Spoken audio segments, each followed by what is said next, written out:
Ladies and gentlemen, fight fans all around the world, from the sunny Caribbean, you are watching What You Need. So this is my second video on setting the record straight. Now we're going to talk about Danny Garcia and the allegations that he is a slow fighter, has no skill, throws lucky punches, and he's a cherry picker. First and foremost, Danny Garcia is undefeated. Some people say Mauricio Herrera beat him. Okay, got the decision over Mauricio Herrera. Some people say Lamont Peterson beat him. I don't agree. I believe Danny Garcia got 7 out of those 12 rounds and beat Lamont Peterson. I already did a video on that. But he's undefeated. He got the W's.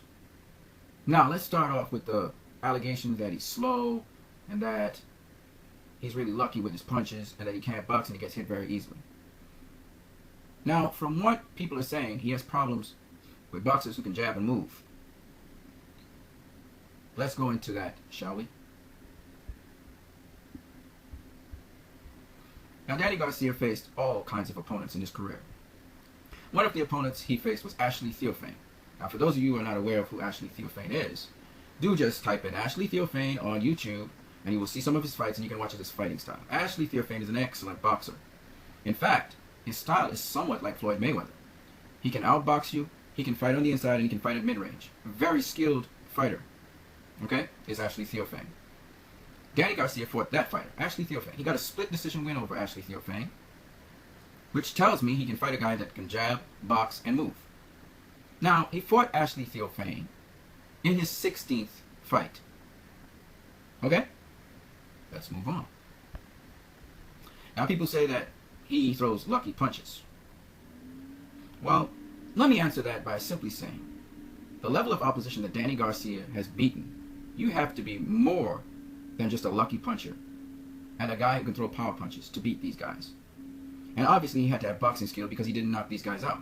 He beat Nate Campbell, Kendall Holt, and then he faced Erik Morales. Erik Morales was the super lightweight champion. He was stripped of his belt because he came in overweight, couldn't make the weight limit.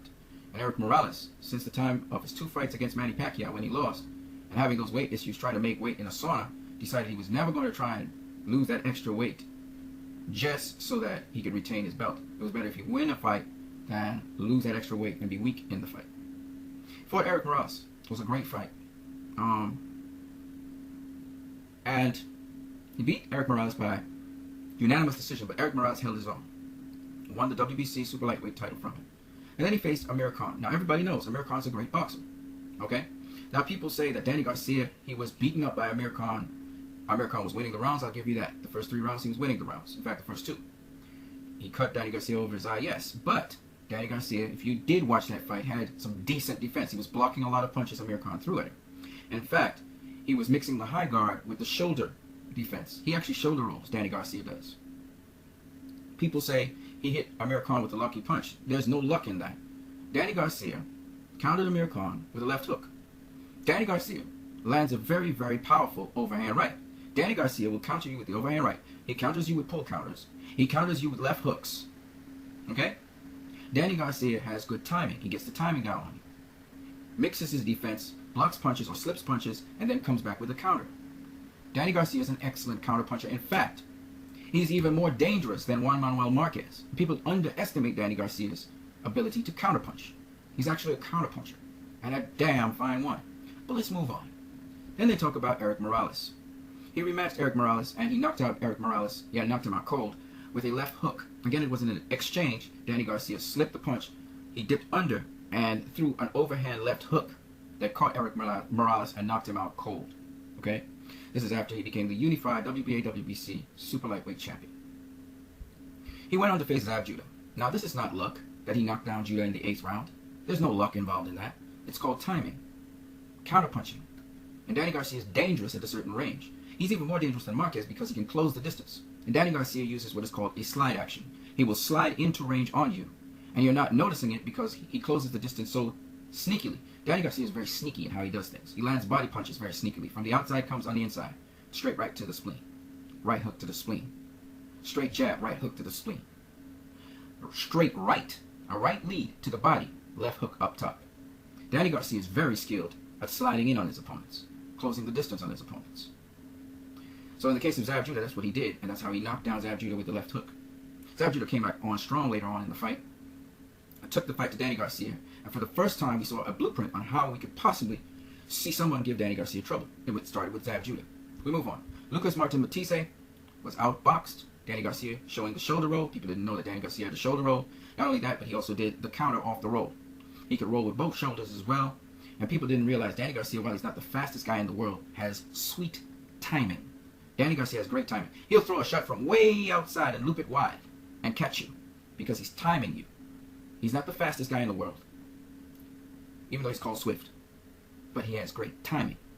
And that timing and his defensive responsibility is what allows him to counterpunch very well. And that's what makes Danny Garcia a killer and a dangerous opponent all day, every day. Lucas Matisse was dropped in the 11th round. People said, oh, Danny Garcia, if he didn't puff up Lucas Matisse's eye, well, guess what? It landed because of a punch. It wasn't a headbutt. He did hurt on Lucas Matisse. Another thing that's excellent about Danny Garcia is he's extremely tough. A Philly fighter, extremely tough. Now, the fight which everybody, including myself, agrees that Mauricio Herrera actually beat Danny Garcia was the fight in Puerto Rico. What's amazing is a lot of people underestimated Mauricio Herrera. So when I saw Mauricio Herrera come on so strong in the final rounds of the fight and actually be outboxing, out-jabbing Danny Garcia and then adding the right to the jab and even fighting him on the inside, as the maestro is so good at doing, I was very amazed. I do agree that Mauricio Herrera beat Danny Garcia in that fight, but I must make a disclaimer that the fight was close. I had Mauricio winning 7 rounds to 5. It was that close a fight. So it could have gone either way, but I thought that Mauricio Herrera did more damage coming down to the end, created the bigger impression. But Danny Garcia got the decision. Nonetheless, Mauricio Herrera wasn't a cherry pick. And none of these guys that we just saw here were cherry picks. And on top of that, Danny Garcia had skills. Okay, just that Mauricio Herrera was a very skilled fighter, which Danny Garcia was not able to figure out and counter properly. Okay? Now, after Mauricio Herrera fight, this is where the cherry picker stuff really started to ramp up. Danny Garcia fought Rod Salka, a 135-pounder who was not ranked even in the top 5. I didn't understand, and to this day, this would probably live on in Danny Garcia's legacy, why he fought Rod Salka. This is something you cannot live down. This is where the cherry picking came out. Instead of refacing Mauricio Herrera or facing somebody like him, he faced Rod Salka, who was a boxer. Don't get me wrong, but it was just a tremendously bad weight disadvantage. Like, you know, this was just horrible. And it was at a catchweight. So this is what kind of dampened his legacy. After all these tough fights, he picked Rod Salka. And that really, there's no excuse or any explanation for it. It was just horrible. Now after that, however, he fought Lamont Peterson. Again, another boxer. Beautiful boxing style that can go into a pressure fight later on in the fight and still slip punches. I think Lamont Peterson gave away the early rounds to Danny Garcia. And Danny Garcia was fighting Lamont Peterson, landing it to the body, working him down. Lamont Peterson did use the jab quite well at certain points in time, but then he was ineffective at certain times with his jab. Lamont was controlling the action from the outside somewhat, but Danny Garcia was still tagging him. After Danny Garcia's initial power was gone, and he was in the middle rounds, Lamont took it to Danny Garcia. I still think that Danny Garcia, I thought Lamont finished very strong, just like Zab Judah and like Mauricio Herrera. But at the end of the day, Danny Garcia had done enough to already take the initial rounds. So I wasn't mad that he won. Of course, you can make a case for Lamont Peterson winning because of the damage he did. But again, I give that fight to Danny Garcia, okay? It wasn't as explicit as Mauricio Herrera's fight. Now after that, he fought another boxer that moved, Paulie Malignaggi. And this time, he systematically broke down Paulie Malignaggi, taking away his jab from him, and then attacking his body, and then finally finishing him off on top. Excellent performance. And showed me that Danny Garcia truly, besides knowing how to deal with boxers who move and all of that, he truly showed, again, a new element of his game. Now he was systematically breaking down fighters. He was already doing that before, but at this higher level, he was doing it even better. And I would love to see him rematch Mauricio Herrera or Lamont Peterson if they could move up to welterweight and fight him. I think Lamont Peterson may just do that. I sure hope he outgrows the welterweight division and we can see a rematch of that. Also a rematch with Mauricio Herrera, because I believe that Danny Garcia will beat Mauricio Herrera this time. Now, you have to understand that since Danny Garcia became world champion, I want to show you something.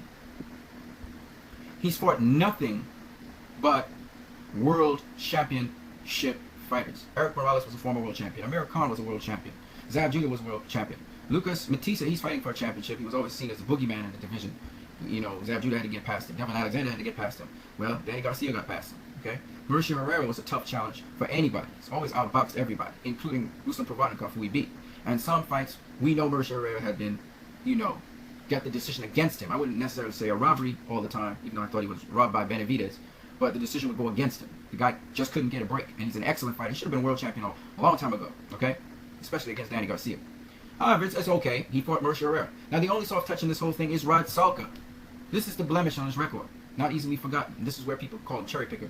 But Lamont Peterson and Paulie Malignaggi are, again, they're world champions and former world champions. So this guy, since he's become world champion, look at what he has fought. In fact, before he even became world champion, he was fighting world champions. He has fought, let's see here. Yeah. He has fought Nate Campbell, which is 1. Kendall Holt, that's 2. Erik Morales, that's 3. Amir Khan, that's 4. Zab Judah, that's 5. Lucas Matisse, that's 6. Lamont Peterson, that's 7. And Paulie Malignaggi, that's 8 world champions between the period of 2011 to 2015. 8 world champions in 5 years. This man is no slouch. He's not a cherry picker, that's for sure. And obviously his boxing skills are much more than you guys are giving him credit for. And how he uses his skills is very intelligent. He's not the fastest guy in there, even though his name is Swift. He's tricky though. He's faster than you think.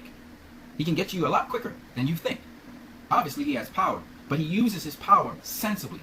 And because he uses his power sensibly, and he's a smart pressure fighter, even the blows that people say he gets hit with, he actually rolls some of those punches. Yes, sometimes he doesn't get out of the way of punches, but he rolls them. He's tough also. He has a great chin. He's a good fighter. He'll bite down and fight to the end. And this guy is no joke. There's a reason this guy's undefeated in 31 fights. So when I hear people say, Danny Garcia, you know, he's in the welterweight division, he'll be beaten by Keith Thurman and Sean Porter and all these other bigger welterweights, I laugh, because obviously these people underestimate Danny Garcia. He's dangerous, exceedingly dangerous. And he always steps up to the challenge when it's a deep challenge. So I do expect him to do very well in the welterweight division. You have to include Danny Garcia in the lineup for the future kings of the division. Of course, we still have Keith Thurman there as one of the kings. He's taking over the throne. Floyd Mayweather has just retired from boxing, 49-0. Kudos to him. Excellent career. TBE, the best ever. Definitely he is. He lives up to his moniker. But now it's time to speak about these young lions who now take the floor. Danny Garcia, Keith Thurman, Cal Brook, Sean Porter. Hopefully Timothy Bradley sticks around a little while longer. He has about 2 or 3 fights left in him. Errol Spence, Sammy Vasquez. All right? Oh my God. Jamal Charlo. He's a beast. The Charlo brothers. Vanes Marcirossian. Erislandy Lara. Canelo Alvarez. Miguel Cotto. Gennady Golovkin. Sergey Kovalev. Andre Ward. Adonis Stevenson. Oh my gosh. I mean, we can go on and on and on about what is in store in boxing. Post Floyd Mayweather. And thank God for Floyd Mayweather. He carried the era with the wonderful Manny Pacquiao. And kudos to them. But they have set that springboard now for these young champions to vie for that pay-per-view spot and for that pound-for-pound #1 spot in the world. And I look forward to that. Let's not forget Andre Berto in the whole mix. Let's not forget Amir Khan. Let's not forget so many other great fighters on the horizon. We have Fernando Vargas Jr., Fernando Vargas' son. We have so many children of great fighters. So many children of great trainers. Boxing is bright. I'm looking even at Battle Jack and how well he performed. So, I mean, I'm enjoying this moment. But you guys, keep on. I don't know why people have to be so negative. Why they have to be so sour. There's the hate out there for boxers. And the thing about it is, none of you guys will ever in your life accomplish what these boxers have accomplished in their lives. Why are you hating on them like that? You guys have a great day.